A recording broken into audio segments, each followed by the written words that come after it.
album release show at a wonderful venue in Boston called The Burr, it's in Davis Square in Somerville. It was the first time I was able to play live with full band since the pandemic shut the world down. So that was a very special experience. I bet it was, yes, absolutely. I know we've talked to, virtually every artist we've talked to in the last 6 months has talked about, recovery from the pandemic, what they went through. And of course, many, if not all, were deeply involved in songwriting during that time. Some found, we've had a couple of guests who found parts of themselves that they had either, repressed or ignored or didn't even know existed as they got into the creative process of writing new material.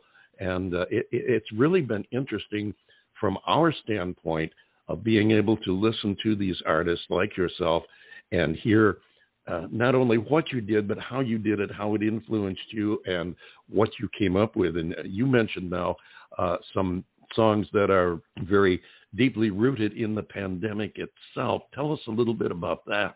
Sure. Even Monuments of Love, which you just shared, that song I wrote as I was meditating towards the beginning of the pandemic, saying, what can we create during a pandemic? And as I reflected on it, the answer was Monuments of Love.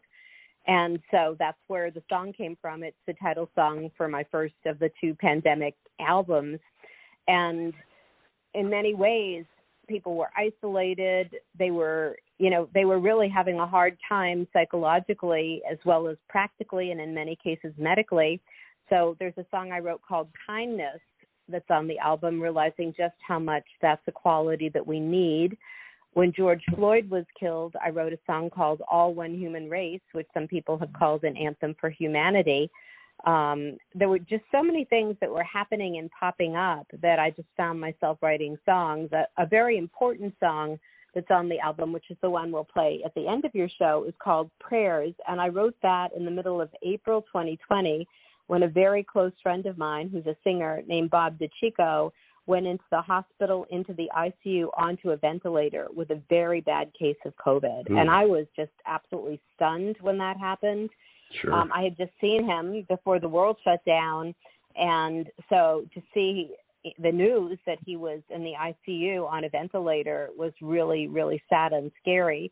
And he was there for 4 weeks on the ventilator fighting for his life. Gosh. Then he was in the hospital for 3 more weeks with double pneumonia and a blood clot in his leg, and they had to try to get him off the feeding tube. Then he went into a rehab facility for 100 days and then was sent home to continue the recovery because it just keeps going on. And one of the great joys on August 1st at the big show at the Burr was I actually got to play Prayers with full band arrangement, and Bob DeChico was in the audience so that we could actually play it for him and tell his story live.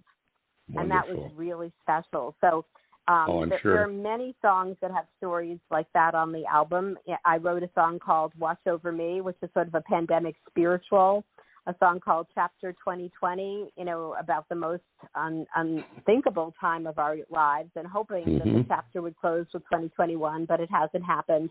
There are other songs as well, but those are just a few examples of pandemic-inspired songs that are on the album. Beautiful, wonderful. I can relate in so many ways, not the least of which is I had my own brush with the COVID. I was blessed with a rather mild version of it. I was only in the hospital 10 days.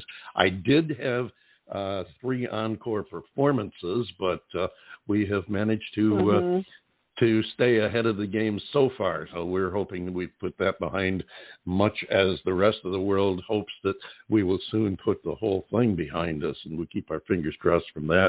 John Bon Jovial, I know you want to get in here. What you got? Well, yeah, Linda, it is so wonderful to have you back on the show again. We have missed you, and I remember how enjoyable our last yak with each other was, so it's just great to have you back again. I wanted to expound a little bit on COVID and the personal aspects of it in your life. You and David touched on it just a little bit now, but in addition to influencing the type of music that you are writing, what kind of stock did you take in yourself, in your personal life, and your relationship with your family and friends, because you, at least for me anyway, I know that it was like all of a sudden, I had just taken for granted that I would see my wife every day, that I would see my kids, that I would see my friends, that David and I would be able to get together on a regular basis, and all of a sudden that was threatened. How did this affect you personally? It affected me at many, many, many levels. I have a couple close friends that got long haul COVID. One of them is one of my best friends from college, and she's a professional flute player. Clearly, I haven't been able to see her because she doesn't live nearby, and I used to visit her every year. And she may never be able to perform and play the flute again, even more than a year after she contracted it. I lost a colleague of mine with whom I co-founded a state professional association many years ago. I was shocked about that. It also, my other life besides being a musician is I'm a mind-body psychotherapist, and all of a sudden I couldn't see people in person. I had to turn to Zoom, and I have a woman I've worked with for many years who's 85 years old, and it was a huge thing for her to even work the technology. At a very personal level, my own 25-year-old son was going through an incredibly traumatic time, and it was incredibly painful to have to go through that experience. And I started doing a live stream, and this past live stream, which was yesterday, Sunday, was the 73rd week. It's called Songs from the Heart, Meditations for the Heart. And I was asked to do something to uplift people because most everybody I knew was going through really hard times, whether it was people having parents dying or family in the hospital or themselves in the hospital or just getting long-haul COVID. And so I started a live stream, and I had no idea that I would be well into my second year of it. And now with the Delta variant surging, I really think that my live stream predominant way of performing, because I've been able to squeeze some live performances in during the warm weather, but Delta is climbing, and it's got breakthrough for people who are vaccinated. And I don't know that it's going to be safe to play music inside or to play music and gather in groups of people as the weather gets colder again. So the whole theme of isolation and the importance of live streaming, both to take care of our own well-being, our own hearts and souls, and to support others. There's so many different ways that the pandemic changed everything. And I can say my dog and my cats have appreciated that I'm home all the time. I used to drive my car. I used to gig out, from 3 to sometimes 7 times a week. And to just have all the gigs be at home at the upright piano. I also had a Tuesday night one, and I also started, instead of running the house concert series that I had run for 6.5 years in my own modest home, I started doing some of them live. And the upside of that was that some of the people who could perform could live anywhere in the world, not just within drivable distance of the Boston area. So, we kept trying to find ways to stay connected and bridge the isolation and keep the music going and keep building community. And I think that was quite something. But I do feel like everybody was still feeling like life was more one-dimensional. And to just be able to hug somebody or look them in the eye, I'm in the part of my life where I'm a therapist. Never in my entire life have I had so many people calling asking for help as I have from, say, a year ago until now. When the pandemic first started, people didn't want to go on to Zoom and do teletherapy, so people disappeared. But once people realized that this was serious, it was taking a huge toll on the mental health of so many people that I started to just become overwhelmed by how many people really needed the help. The podcast alone, I think, is so uplifting and really straightforward and to the point. And I've got to commend you for it. I don't know what other word to use. I think it's wonderful that you're doing that because, we've all felt our own personal dilemmas throughout this god-awful pandemic.